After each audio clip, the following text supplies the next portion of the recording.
Everyone, সবাই কেমন আছো? আশা করি সবাই ভালো আছো। আমিও বেশ ভালো আছি। নতুন একটা ভিডিওর সাথে তোমাদের জানাই ওয়েলকাম। আমার ভিডিওটা দেখতে অনেক ভালো লাগবে। সবার সুস্থ কামনা করে আমি নতুন একটা ব্লগ শুরু করছি এখন থেকে। এখন বাজে 9:35 আর আমার দেখতেই পাচ্ছ স্নান কমপ্লিট। এখন রান্নাঘরে চলে এসেছি, রান্না করছি। আর আমার শাশুড়ির কাছে একটু দোকানে, মানে আমাদের দোকানে। আর যাই হোক, আমি এখন রান্না করছি, ভাত বসিয়েছি এক পাশে, আর এক পাশে টক ডাল আর কি, আম ডাল আর কি। যাই হোক, ভিডিওটা তোমাদের দেখতে অনেক ভালো লাগবে। তাহলে ভিডিওটা শুরু করা যাক। আর তোমরা কিন্তু অবশ্যই আমার চ্যানেলটা সাবস্ক্রাইব করে পাশে থাকা বেল বাটনটি প্রেস করে দিও। আমি চলে এলাম পুজো করতে। দেখো, পুজো কিন্তু আমার দেওয়া হয়ে গেছে, মানে রান্না করার আগেই আমি পুজোটা সেরে নিয়েছিলাম। আর ফুল দিয়ে সিংহাসন, মানে কি সুন্দর লাগে তাই না? ফুল দিয়ে সাজালে, প্রত্যেক দিন ফুল দিয়ে পুজো করতে কিন্তু বেশ ভালো লাগে। আমার তো খুব ভালো লাগে ফুল দিয়ে সাজিয়ে পুজো করতে। কার না ভালো লাগে বলো বন্ধুরা? তারপরে এদিকে দেখো, আমি রান্নাঘরে চলে এসেছি। আর আমার শাশুড়ি মা মানে ভাত আর ডালটা বসিয়ে দিয়ে গেছিলো, মানে ডালটা সেদ্ধ বসিয়ে দিয়ে গেছিলো। আমি রান্না করছি। আমার শাশুড়ি গেছে দোকানে, মানে আমাদের একটা দোকান আছে, জানোই তো, বলেছি আগে।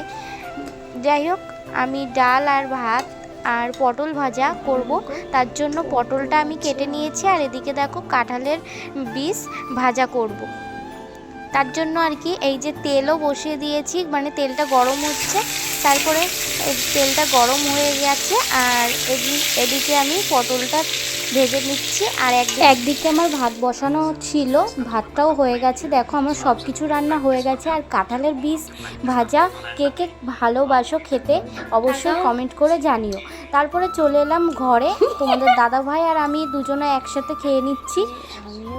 ও একটু লজ্জা পাচ্ছিল আমি ভিডিও করছি বলে, দেখতেই পেলে যে ফোনটা মানে মুখের উপরে ঢেকে নিচ্ছে। তারপরে দুপুরের খাওয়া দাওয়া, মানে এটা কিন্তু সকালে রান্নাবান্না করলাম, তারপরে দুপুরবেলা আমার শাশুড়ি মা করেছিল।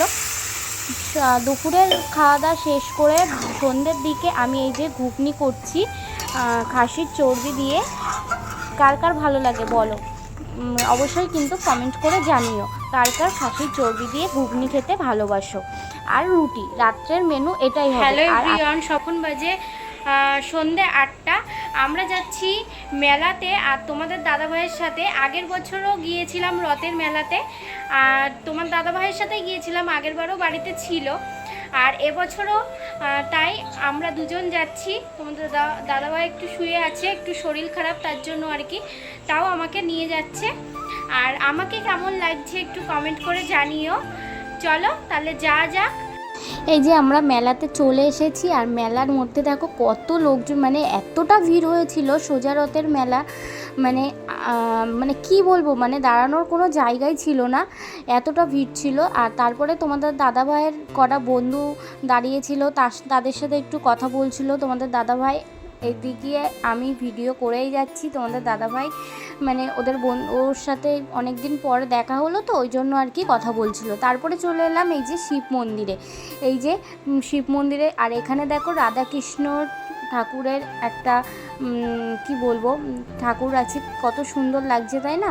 আর এই পাশে আছে শিব মন্দির, তার পাশে ছিল জগন্নাথের ঘর আর কি, মানে 3টে ঘর পরপর পাশাপাশি। কিন্তু জগন্নাথ ঠাকুর তো বের করেছে, ওই জন্য আর কি এই দুটোই আছে। যাই হোক, তোমাদের তাহলে সবটাই পুরোটা দেখতে থাকো, পুরো মেলাটা ঘুরিয়ে ঘুরিয়ে দেখাচ্ছে। আর আমাদের এই কালীবাড়ির মেলা কিন্তু অনেকটা বড় মেলা হয়। এই বছর কিন্তু আরও বেশি অনেক মেলা বসেছে, মানে দোকানপাট আর কি এইসব বসেছে। তাহলে মেলাটা ঘুরিয়ে ঘুরিয়ে তোমাদের দেখাই। আর এখনও পর্যন্ত জগন্নাথ ঠাকুর আসেনি, গেছে হচ্ছে একটু ঘুরাতে আর কি, মাসির বাড়ি আর কি, একটু পরেই চলে আসবে। তাহলে তোমরা দেখতে থাকো।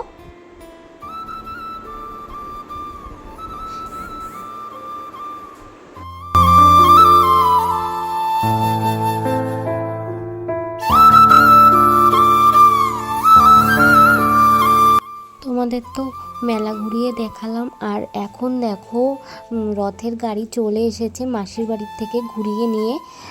কত লোক দেখো পিছনে, যারা যারা গেছিলো, মানে রথের পিছনে অনেকে যায় না, প্রচুর লোক গিয়েছিল আমাদের এই মন্দির থেকে। যাই হোক, প্রচুর ভিড় হয়েছিল। আর এই সময়টা এতটা ভিড়, আরও লোক মানে চলে এসেছে। দেখো তো, শুধু মাথা দেখা যাচ্ছে, লোকজন শুধু দেখা যাচ্ছে না। ভীষণই ভিড় হয়েছিল সেই দিন। যাই হোক, এই যে জগন্নাথ ঠাকুর, আর আমি এখানে এসছিলাম, ফটো তুললাম, ভিডিও করলাম, এমনকি আমিও ফটো তুলেছি। মানে তোমাদের দাদাভাই ফটো তুলে দিয়েছিল। আর এমনকি রথের গাড়ি ধরে মানে দড়ি ধরে টানতে হয়, এটাই একটা নিয়ম।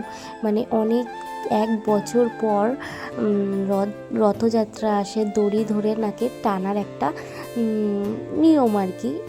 দড়ি ধরে টানলে ভালো লাগে নিজেরাও, আর সবাই দড়ি ধরে টানছিল। কিন্তু রথযাত্রা মানে অনেকটা বড় গাড়ি তো, ওই জন্য আর কি আসছিল না। যাই হোক, রথের দড়ি তো টেনেছি, একটুখানি ধরেছি আর কি। যাই হোক, এখানে দেখো পুজো দিচ্ছে এখন। পুজো বলতে মানে আরতি হচ্ছে। তারপরে চলে এলাম এই যে রেস্টুরেন্টে, তোমাদের দাদাভাই আর আমি। তোমাদের দাদাভাই মোগলাই অর্ডার করেছিল, কিন্তু আমরা এখানে খাইনি, রেস্টুরেন্টে খাইনি, বাড়ি গিয়ে খেয়েছিলাম সবার সাথেই আর কি। বাড়িতে সবাই খেতে পারবে, আমরা এখানে একজন ওই 2জন খেলে তো বাড়ির লোকজনও আছে, ওই জন্য আর কি তোমাদের দাদাভাই বললো বাড়িতেই। হ্যালো ফ্রেন্ডস, আমরা বাড়িতে চলে এসেছি। আর কিনে নিয়ে এসেছি হচ্ছে, মানে সেরকম কিছুই খাওয়া হয়নি। এই যে পাঁপড় কিনে নিয়ে এসেছিলাম। এই যে এখন মোগলাইটা খেয়ে নেবো, তোমাদের দাদাভাই আর আমি। দেখো, মোগলাই নিয়ে এসেছি, 2 প্লেট মোগলাই নিয়ে এসেছিলাম। বাড়িতে মানে 1 প্লেট দিয়েছি, আর আমরা 2জন 1 প্লেট খাচ্ছি। আর মোগলাই কিন্তু খেতে হেভি সুন্দর, আমাদের এখানে ভীষণই ভালো করে আর কি। যাই হোক, চলো আজকের ভিডিওটা আমি এই পর্যন্ত রাখছি। আর রাত্রে আজকে ডিনার আছে রুটি আর ঘুগনি করেছিলাম সন্ধেবেলা ঘুগনি করেই তারপরে আর কি গিয়েছিলাম বাজারে। আজকের ভিডিওটা এই পর্যন্তই রাখছি। ভালো লাগলে অবশ্যই লাইক, কমেন্ট, সাবস্ক্রাইব করে দিও। টাটা, বাই বাই, সবাই ভালো থেকো।